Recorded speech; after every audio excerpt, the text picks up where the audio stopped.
What's up, KG? At welcome back sa ating channel. So ngayong araw na to, nandito tayo sa Axie Infinity kung saan mayroon silang bagong pinaparinig.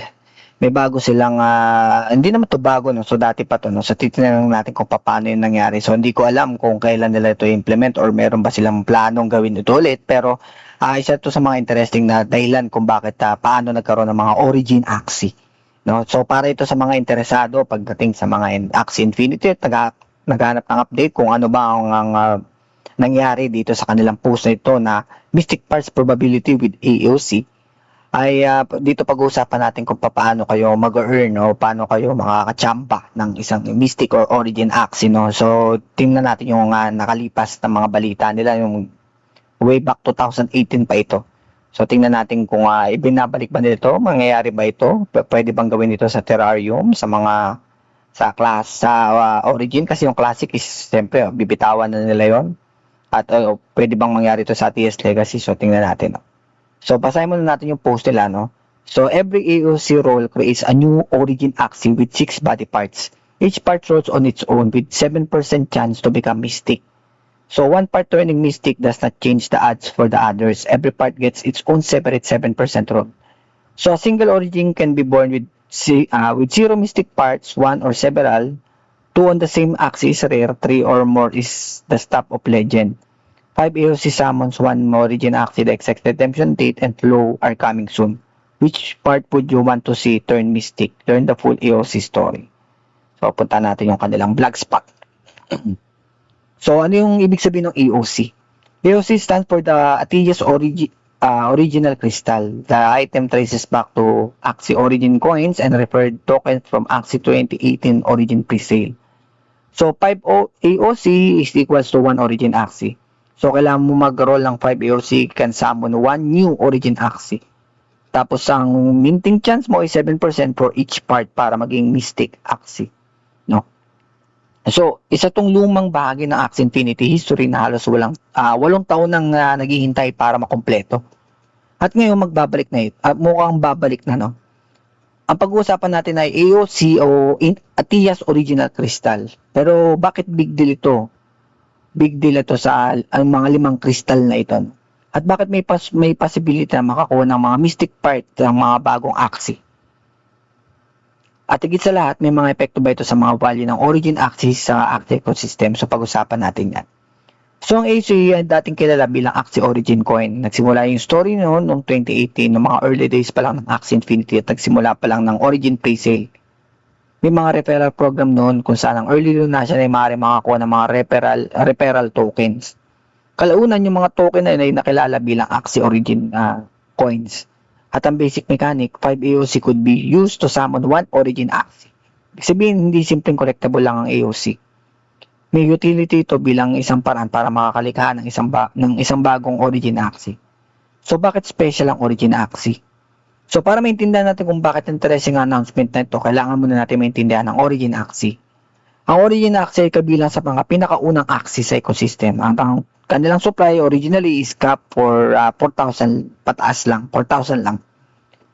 Kaya kapag sinabi natin origin Axie, hindi lang ito ordinaryong Axie na ginawa through normal breeding. So may historical significance ito sa Axie Infinity. Parang first generation ng collectible at dito nagiging interesting talaga yung AOC. Dahil may mga natitira pang AOC na maaaring gamitin para gumawa ng additional origin.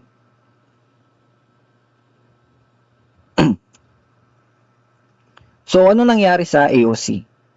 Noong January 2024, may 1,370 na unrolled AOC na inilipat mula sa Ethereum papunta sa Ronin. Kung gagawin natin simple yung math, so 1,375 AOC divided by 5 AOC per origin sales, so 275 na possible new origin Axie. Pero bakit nasa Ronin na ang AOC? Hindi pa noon available yung public redemption experience. So technically, may crystals na, pero hindi pa nila magawa yung original purpose nila. At ngayon ito nagbabago. Inanunsyo na ng Axie Infinity na malapit nang bumalik ang AOC Redemption sa Ronin. So ito yung pinaka-importanting concept. Kung meron kang 5 AOC, maaari itong gamitin para makapagsama ng isang bagong origin Axie. At hindi lang ordinaryong origin ang possibility, may chance ka rin magkaroon ng Mystic part ang Axie. So bakit? Dahil ang bawat axis ay may 6 na body parts. So, merong eyes, ears, mouth, horn, back, at saka tail. At bawat isa sa mga parts ito ay magkakaroon ng sariling mystic roll. Yung chance nito ay 7% lang bawat part. Kaya hindi ibig sabihin na kapag nag-roll ka, automatic may mystic na axis ka na. Random ang bawat body part roll. Pwedeng 0 mystic, pwedeng 1 mystic. At pwede rin magkaroon ng multiple mystic parts pagamat mas rare yun. So bakit valuable naman yung mga mystic axis? Dito natin makikita kung bakit maraming old school axis collectors ang interesado.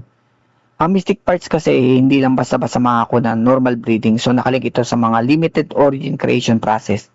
Kaya may scarcity.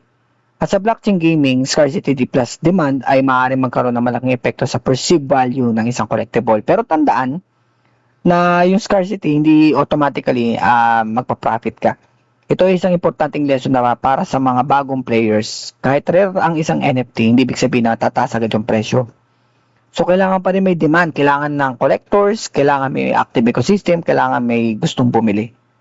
Kaya wag nating gawing automatic investment thesis ang AOC announcement. So, bakit interesting announcement na to ngayon? Ang interesting dito ay hindi lang na yung dahil sa bagong axis. Mas malaking story dito yung tungkol sa axis history. Isipin mo, noong 2018, nagsimula yung origin story. May mga AOC na naiwan. Noong 2024, inilipat yung remaining AOC sa Ronin. At ngayon, 2026, binubuksan ulit ang redemption. Para may unfinished chapter na muling tinapos. At iyon ang dahilan kung bakit may mas interesting ito para sa mga long-term axis players kaysa sa mga ordinaryong NFT minter. So, may 275 na bagong origin axis ba? Potentially yes, kung gagamitin lahat yung 1,375 na natitirang AOC at 5 AOC ang kailangan bawat origin, so mathematically may capacity para sa 275 na origin. Pero tandaan natin ang wording na potentially. So hindi ibig sabihin na automatic na lahat ng 275 ay agad lilitaw sa marketplace. So depende ito sa actual redemption at behavior ng mga holders. At dahil limitado ang AOC, limitado din ang number ng additional origin na pwede magmula dito. Yan ang pinakamahalagang distinction. So, anong ibig sabihin nito para sa mga axis player? Kung wala kang AOC, baka isipin mo, okay, so ano naman ang pakialam ko dito? Actually, may mga ilang interesting na lessons dito. Una, pinapakita dito kung gaano kahaba ang life cycle ng digital asset. Ang isang asset na ginawa noong 2018 ay maaari pa rin magkaroon ng utility pagdating ng 2026. Pangalawa, pinapakita nito kung gaano kahalaga ang provenance sa NFT ecosystem. Hindi lahat ng NFT pare-pareho. Merong history, merong origin, merong mga scarcity. At merong mechanics na hindi na maaaring ulitin ng unlimited. Pangatlo, makikita natin kung paano ginagamit ng Axie ang sarili nitong history para gumawa ng bagong activity sa ecosystem. So, investment ba ang AOC o Origin Axis? Dito kailangan natin maging maingat. Kung may nakita kang headline na AOC is back by now, huwag agad bumili. Bakit? Dahil ang announcement ay tungkol sa utility at redemption mechanism. Hindi ito guaranteed na tataas ang presyo ng AOC, Origin Axis o mga Mystic Axis. Crypto at NFT remains highly speculative. Ang presyo ay nakadepende sa supply, demand, liquidity, collectors, market sentiment at overall health ng ecosystem. Kaya kung collector ka, maaaring interesting ang historical aspect. Pero kung investor ka, kailangan mong gumawa ng sariling research. Huwag bumili dahil lang sinabi ng isang YouTuber na rare ang origin axis. Ang pinaka-importanting lesson dito para sa akin, ang pinakamagandang dapat natin natandaan dito is 5 AOC equals 1 origin. Hindi lang 5 AOC equals 1 origin.